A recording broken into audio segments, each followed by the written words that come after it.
start at the beginning. We're here with Willie Nelson. He is a 154-pound contender. How do you? Well, that's a good question. How do you make 154 being so high up? How did you decide on this weight? I guess being so tall. It's actually just for me to make. I'm just say genetics. My father 6'6", like 180. My mother 6'1", she's like 135. So pretty much genetics. I don't have to do any severe weight cutting to make the weight. I make 154 easy. So it's just genetics. I'm comfortable with it. So you're just lucky. Yeah. How did you get involved in boxing? What's your first memory of walking into a boxing gym? Well, my first memory walking to a boxing gym, I was with my amateur coach.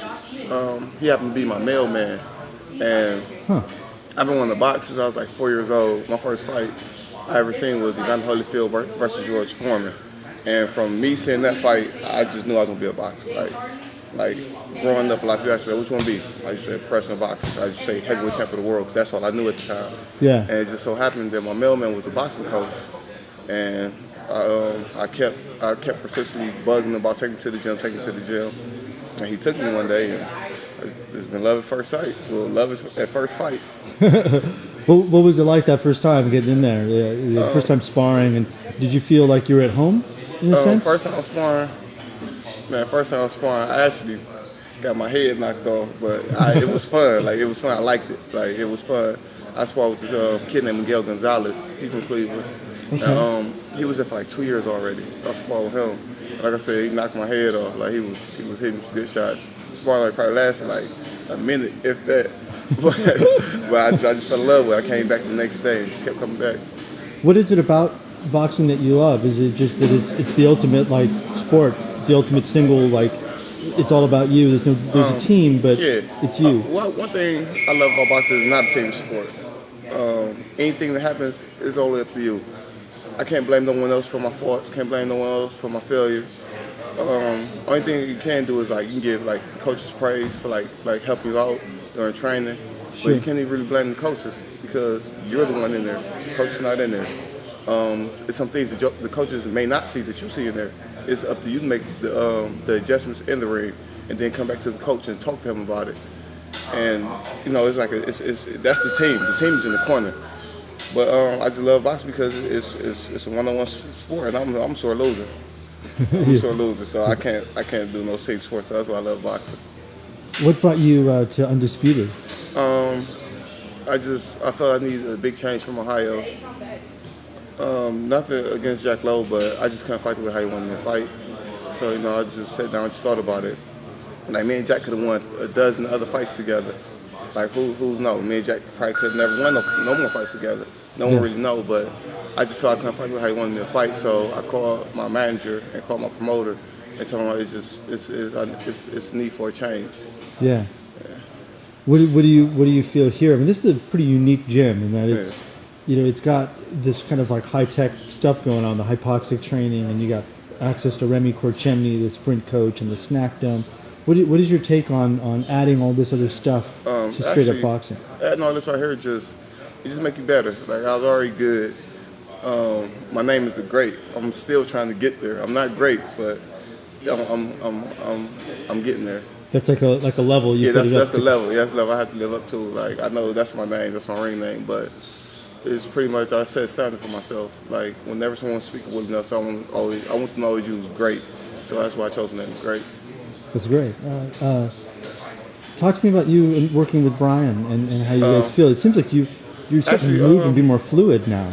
Yeah, working with Brian is actually a blessing because Brian, he was also a fighter. He did kickboxing, but he was also rangy. So it's easy for him to teach me about using my range and distance prior to a coach who is smaller, who never really had to use their range and distance. So it's things like from him being an ex-fighter that he knows from being in the ring and dealing with shorter guys. And sometimes like it's easy to tell someone, keep someone on the outside, but you can tell them all you want. If you can't show them, then how you really expect for them to know how to keep someone on the outside? Yeah. So Brian just showed me all that head movement. He just makes sure I'm more fluent as a fighter, and like all together, a great fighter, like all together. Whether if I work on the inside, the outside, medium range, we just working on me just being a great complete fighter. Talk to me about your opponent. I mean, you're several weeks out. We've really pushed it back now. What, for like 7 weeks out? Yeah, it's 7 weeks out. I'm training for like a month already now, 2 months now.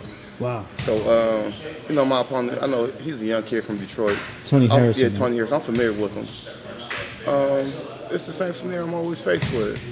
Willie Nelson versus a puncher. And fortunately, Willie Nelson always wins versus a puncher.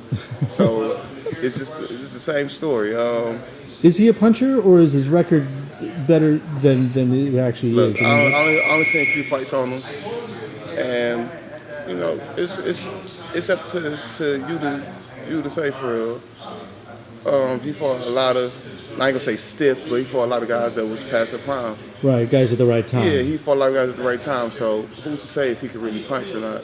But I'm taking that into consideration. After all, he had 21 wins, 18 knockouts, so he has some type of pop. Yeah. So so I already know they're going on his power and my aggressiveness. Now, your style, and your size. I mean, those are advantages of the things you're learning. But do you think experience is going to be a big thing here? You've been in with some experience people. always going to be a big factor. No matter how much you spar in the ring, how much you prepare for this fight, you can't prepare for Willie Nelson. I'm sorry, not trying to sound arrogant, but you can't prepare for Willie Nelson. You can't find the guy who's going to be 6'4", strong and aggressive, and just come to fight. You can find a guy that's similar to Willie Nelson. You're not going to find a guy who can punch hard as Willie Nelson. You're not going to find no one that's physically strong as Willie Nelson. So, no matter what he do, he's not going to be ready for this fight. Only thing I say, he gonna come to fight. I know he coming to fight. That's what I expect him to do. So, may the best man win that night. Who's your favorite fighter? My favorite fighter is Evander Holyfield. Evander Holyfield, Marvin Hagler.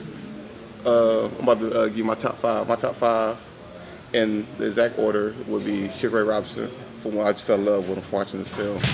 My second one would be Evander Holyfield. My third favorite fighter would be Marvin Hagler.